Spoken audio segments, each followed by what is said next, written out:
Friends, तो आज मैं लेकर फिर आई हूँ आपके लिए एक और नई कहानी जिसका नाम है कवच। ये भी मुंशी प्रेमचंद्र की ही कहानी है।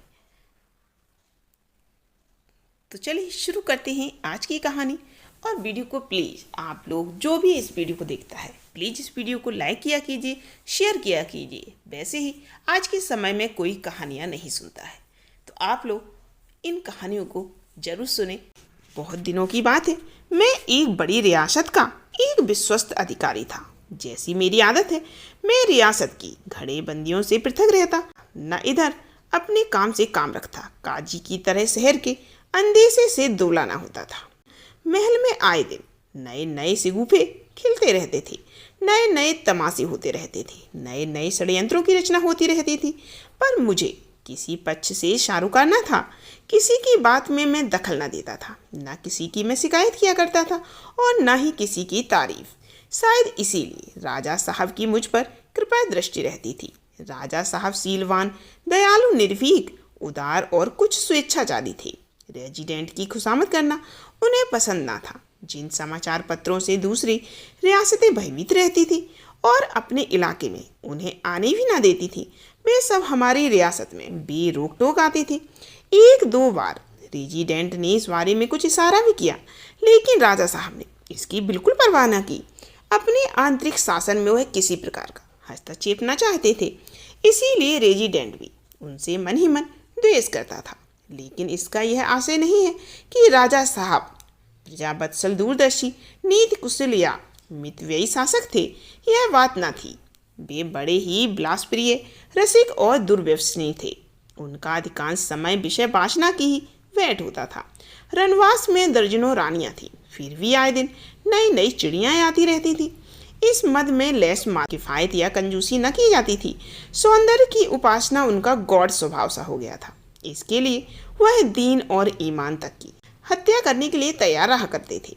वे स्वच्छंद करना चाहते थे और चूंकि सरकार उन्हें बंधनों में डालना चाहती थी, वे उन्हें चिढ़ाने के लिए ऐसे मामलों में असाधारण अनुराग और उत्साह दिखाते थे जिनमें उन्हें प्रजा की सहायता और सहानुभूति का पूरा विश्वास होता था। इसीलिए प्रजा उनके दुर्गुणों को भी सद्गुण समझती थी और अखबार वाले भी सदैव उनकी निर्भीकता और प्रजा प्रेम के राग को लाते रहते थे। इधर कुछ दिनों से एक पंजाबी औरत रनवास में दाखिल हुई। उसके विषय में तरह तरह की अफवाहें फैली हुई थी। कोई कहता था मामूली है, कोई कहता था वेश्या, कोई एक्ट्रेस बतलाता था, कोई भले घर की लड़की। न वह बहुत रूपवान थी, न वह बहुत रूपवती थी और न बहुत तरदार। फिर भी राजा साहब उस पर दिलो जान से फिदा थे। राजकाज में उन्हें यूं ही बहुत प्रेम न था, मगर अब तो वे उसी के हाथों बिक गए थे। वही उनके रोम रोम में व्याप्त हो गई। उनके लिए एक नया राजप्रसाद बन रहा था। नित नए नए उपहार आते रहते थे। भवन की सजावट के लिए यूरोप से नई नई सामग्रियां मंगवाई गई।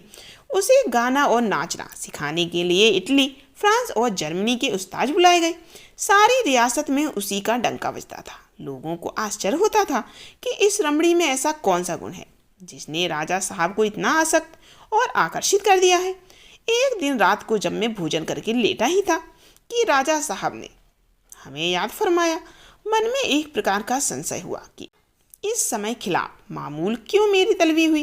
मैं राजा साहब के अंतरंग मंत्रियों में से न था, इसीलिए भय हुआ कि कहीं कोई विपत्ति तो नहीं आने वाली।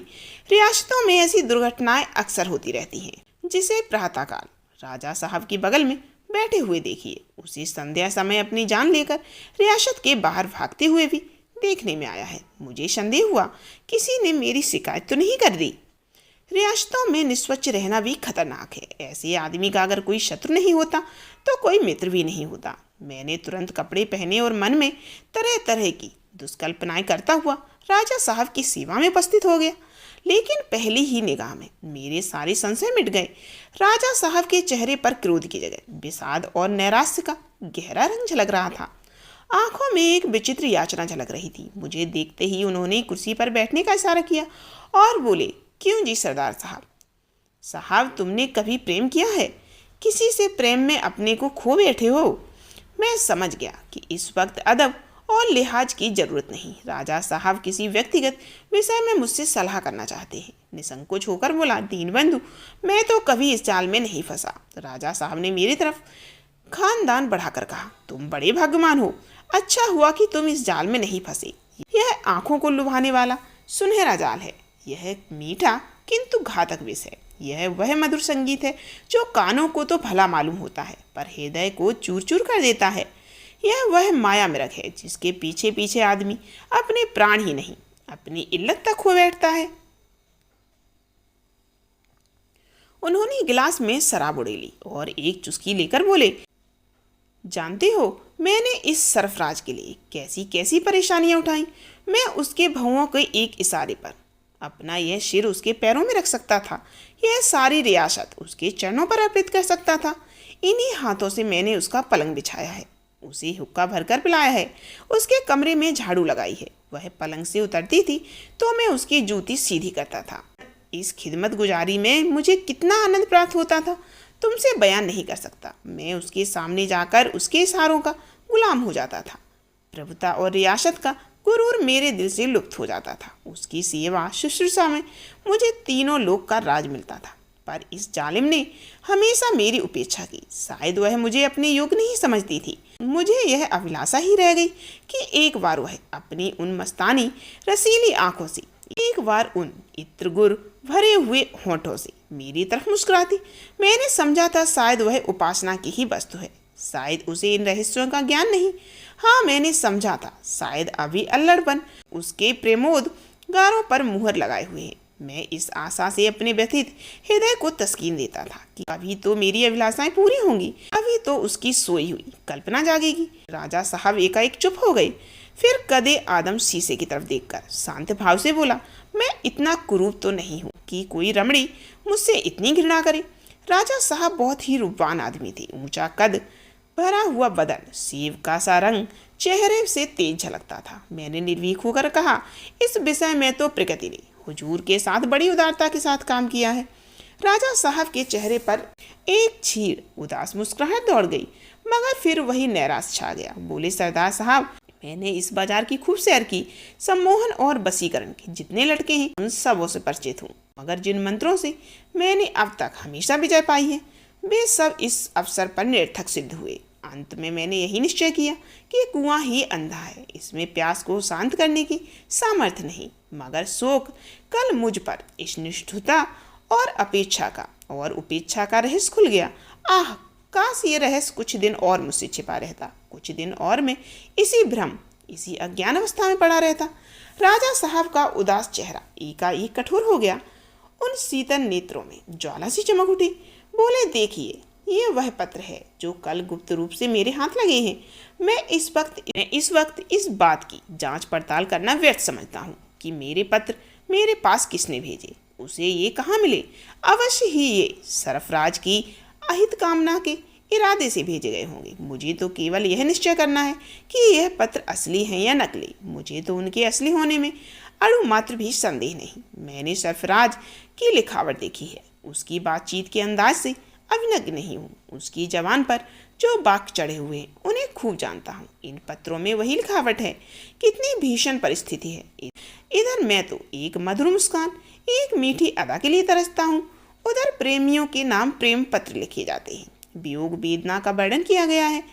मैंने इन पत्रों को पढ़ा है, पत्थर सा दिल करके पढ़ा है, खून का घूंट पी पी कर पढ़ा है और अपनी बोटियों को नोच नोच कर पढ़ा है। आंखों से रक्त की बूंदें निकल आई।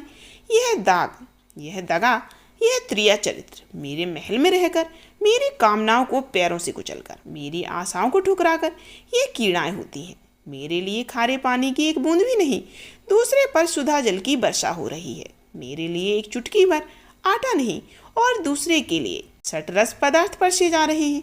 तुम अनुमान नहीं कर सकते कि इन पत्रों को पढ़कर मेरी क्या दशा हुई। पहला उद्वेग जो मेरे हृदय में उठा वह था कि इसी वक्त तलवार लेकर जाऊं और उस बेदर्द के सामने यह कटार अपनी छाती में भोंक लूं, उसी की आंखों के सामने एड़िया रगड़ रगड़ कर मर जाऊं। शायद मेरी बात मेरे प्रेम की कद्र करे, शायद मेरे खून के गर्म छींटे कठोर हृदय को द्रवित कर दे।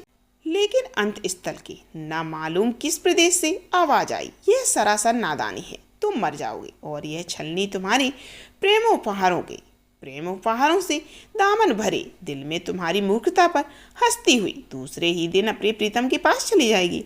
दोनों तुम्हारी दौलत के मजे उड़ाएंगे और तुम्हारी वंचित दलित आत्मा को तड़पाएंगे। सरदार साहब, विश्वास मानिए, यह आवाज़ मुझे अपने ही हृदय के किसी स्थल से सुनाई दी। मैंने उसी वक्त तलवार निकालकर कमर में रख दी। आत्महत्या का विचार आता रहा और एक ही क्षण में बदले का प्रबल उद्वेग हृदय में चमक उठा। देह का एक एक परमाणु एक आंतरिक ज्वाला से उत्तप्त हो उठा, एक एक रोए से आग से निकलने लगी। इसी वक्त जाकर उसकी कपट लीला का अंत कर दूं। जिन आंखों की निगाह के लिए अपने प्राण तक निछावर करता था, उन्हें सदैव के लिए ज्योतिहीन कर दूं। उन विषाक्त अधरों को सदैव के लिए स्वरहीन कर दूं। जिस हृदय में इतनी निष्ठुरता, इतनी कठोरता और इतना कपट भरा हुआ है, उसे चीरकर पैरों से कुचल डालूं। खून सा सिर पर सवार हो गया। सरफराज की सारी महत्ता, सारा माधुर्य, सारा भाव विलास दूषित मालूम होने लगा। उस वक्त अगर मुझे मालूम हो जाता कि सरफराज की किसी ने हत्या कर डाली है, तो शायद मैं उस हत्यारे के पैरों का चुंबन करता। अगर सुनता कि वह मरासन है, तो उसके दम तोड़ने का तमाशा करता। खून का दृढ़ संकल्प करके मैंने दूरी तलवारें कमर में लगाईं और उसके शयनगार में दाखिल हुआ। जिस द्वार पर जाते ही आशा और भय का संग्राम होने लगता है, वहां पहुंचकर इस वक्त मुझे वह आनंद हुआ जो शिकारी को शिकार करने में होता है। सरदार साहब, उन भावनाओं और उद्गारों का जिक्र न करूंगा जो उस समय मेरे हृदय को आंदोलित कर रहे थे। अगर वाणी में इतना सामर्थ्य हो तो मन को इस चर्चा से उद्विग्न नहीं करना चाहता। मैंने दबे पांव कमरे में कदम रखा। सरफराज विलास में निद्रा में मग्न थी, मगर उसे देखकर मेरे हृदय में एक विचित्र करुणा उत्पन्न हुई। जी हाँ, वह क्रोध और उत्ताप न जाने कहाँ गायब हो गया। उसका क्या अपराध है? यह प्रश्न आकस्मिक रूप से मेरे हृदय में पैदा हो गया। उसका क्या अपराध है? अगर उसका वही अपराध है जो इस समय मैं कर रहा हूँ, तो मुझे उससे बदला लेने का क्या अधिकार? अगर वह अपने प्रियतम के लिए उतनी ही विकल है, उतनी ही अधीर है, उतनी ही आतुर है जितना मैं हूँ, तो उसका क्या दोष है? जिस तरह मैं अपने दिल से मजबूर हूँ, क्या वह भी अपने दिल से मजबूर रत्नों से प्रेम को विशाना चाहे, तो क्या मैं उसके प्रेम के अनुरुक्त हो जाऊंगा? शायद नहीं, मैं मौका पाते ही भाग निकलूंगा। यह मेरा अन्याय है। अगर मुझ में वह गुण होते जो उसके अज्ञात प्रीतम में है, तो उसकी तबीयत क्यों मेरी ओर आकर्षित ना होती? मुझ में वे बातें नहीं है कि मैं उसका जीवन सर्वस्व बन सकूं। मगर मुझे कोई कड़वी चीज़ अच्छी नहीं लगती, तो मैं स्वभावतः हलवाई की दुकान की तरफ जाऊंगा जो मिठाइयाँ बेचता है। संभव है धीरे धीरे मेरी रुचि बदल जाए और मैं कड़वी चीज़ें पसंद करने लगूं। लेकिन बलात् तलवार की नोक पर कोई कड़वी चीज़ मेरे मुंह में नहीं डाल सकता। इन विचारों ने मुझे पराजित कर दिया। वह सूरत जो एक क्षण पहले मुझे काटे खाती थी, पहले से सतगुड़ा आकर्षण था। अब तक मैंने उसको निद्रामग्न न देखा था। निद्रावस्था में उसका रूप और भी निष्कलंक और अनिंग मालूम हो रहा था। जागृति में निगाह कभी आंखों के दर्शन नहीं करती, कभी अधरों की, कभी कपोलों की। इस नींद में उसका रूप अपनी संपूर्ण कलाओं में चमक रहा था। रूप छटा था कि दीपक जल रहा था। राजा साहब ने फिर प्याला मुंह से लगाया और बोले, सरदार साहब, मेरा जोश ठंडा हो गया। जिससे प्रेम हो गया उससे द्वेष नहीं हो सकता, चाहे वह हमारे साथ कितना ही अन्याय क्यों ना करे।